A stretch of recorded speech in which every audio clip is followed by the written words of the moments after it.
सदन में एक दिन पहले बीजेपी सांसद अनुराग ठाकुर की ओर से जाति को लेकर दिए गए बयान पर अब सियासी तलवारें खिंच गई हैं। इस मुद्दे पर आज भी सत्ता और विपक्ष के बीच वार पलटवार का दौर जारी रहा।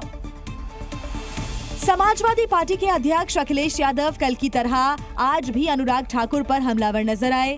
अखिलेश यादव ने तंज कसते हुए कहा कि अनुराग ठाकुर ने मंत्री पद पाने के लिए ऐसा बयान दिया। सदन में जो शब्द का इस्तेमाल हुआ था, मुझे तो ये लगता है अनुराग ठाकुर जी को कहा गया है कि 99 बार गाली खा करके आओ आप सदन में, तब आप मंत्री बनोगे। कांग्रेस ने भी इस मुद्दे को लेकर केंद्र सरकार को आड़े हाथों लिया है। जाति जनगणना की मांग कर रहे, न्याय की मांग कर रहे और उनके मांग पर कल तंज किया गया, भाजपा की तरफ से हंसी मजाक किया गया, अपमान किया गया। तो वहीं केंद्रीय मंत्री गिरिराज सिंह ने न सिर्फ अनुराग ठाकुर का बचाव किया, बल्कि उन्होंने राहुल गांधी से ही पूछ लिया कि उनकी जाति क्या है। राहुल गांधी बताएं कि उनकी जाति क्या है, उनका धर्म क्या है। वो देश को तोड़ना चाहते हैं, उन्हें देश से मोहब्बत नहीं है। ये माँ बेटा दोनों इसमें शामिल है।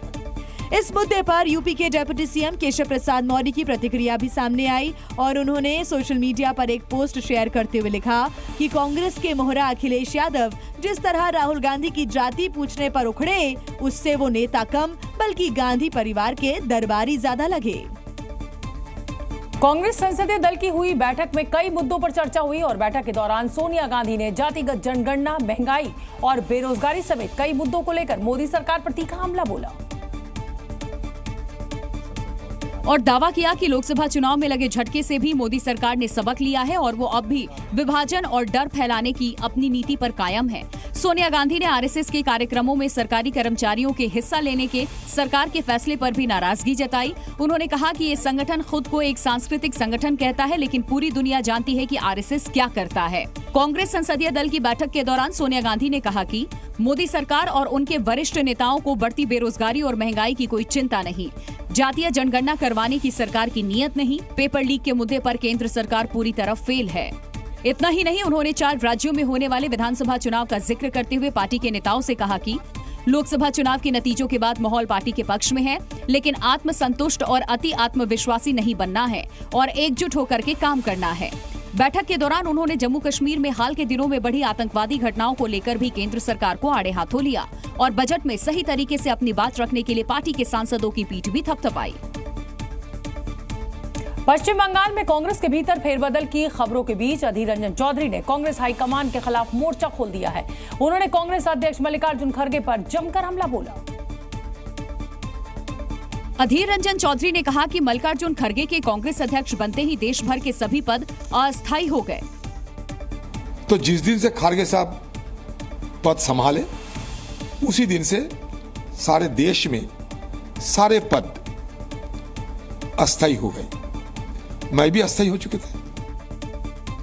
दरअसल अधीर रंजन चौधरी की अध्यक्षता में बुलाई गई पार्टी की बैठक में गुलाम अली मीर ने उन्हें पूर्व अध्यक्ष के तौर पर संबोधित किया, जिससे उनका गुस्सा भड़क गया।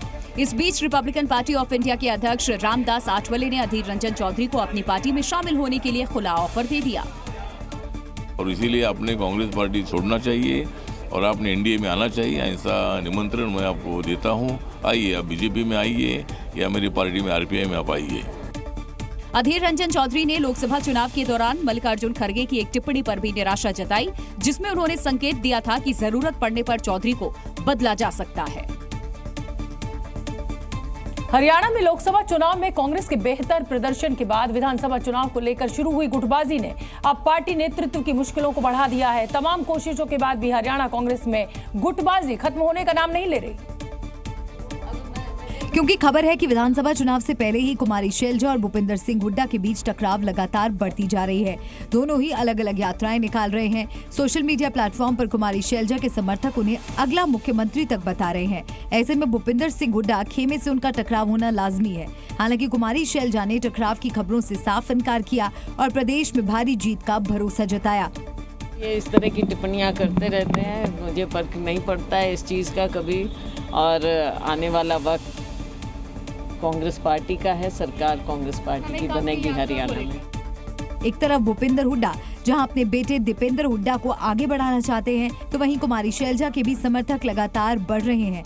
ऐसे में विधानसभा चुनाव से पहले कांग्रेस का 2 खेमों में बंटना पार्टी के लिए मुश्किलें खड़ी कर सकता है। जी न्यूज़।